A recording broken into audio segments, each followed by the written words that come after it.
Christine and Maurice, lots of questions. One of the major ones at the summit, will Kim Jong Un give up his nuclear program? And what can President Trump do to put the pressure on the North Korean dictator?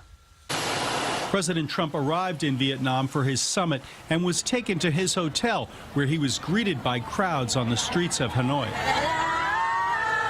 The display seemingly prompted a tweet from Mr. Trump, who wrote, "Just arrived in Vietnam. Thank you to all of the people for the great reception in Hanoi. Tremendous crowds and so much love."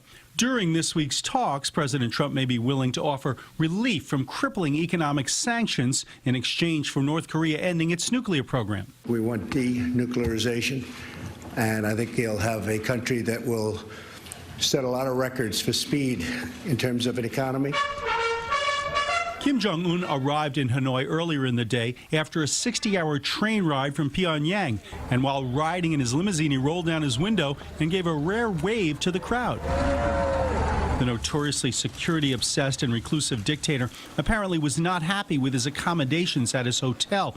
When he found out that the U.S. media had set up a work area there, they were unceremoniously kicked out. The North Koreans then proceeded to bring into the hotel all of Kim's food, cooking supplies, and even the utensils he'll use to eat.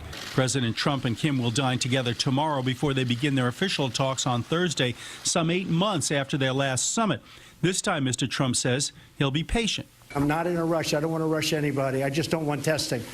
As long as there's no testing, we're happy. Lawmakers are skeptical the president will convince North Korea to give up its nukes. His goal should be complete, verifiable, and irreversible denuclearization of Korea. Are you optimistic about the North Korea summit?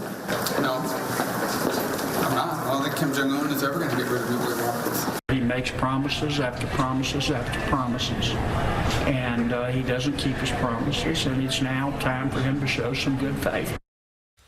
Now, President Trump and Kim will greet each other tomorrow morning, 6:30 a.m. Eastern Time at a hotel. It'll be followed by a one-on-one conversation between the two leaders. After that, there will be what is described as a social dinner. Maurice and Christine.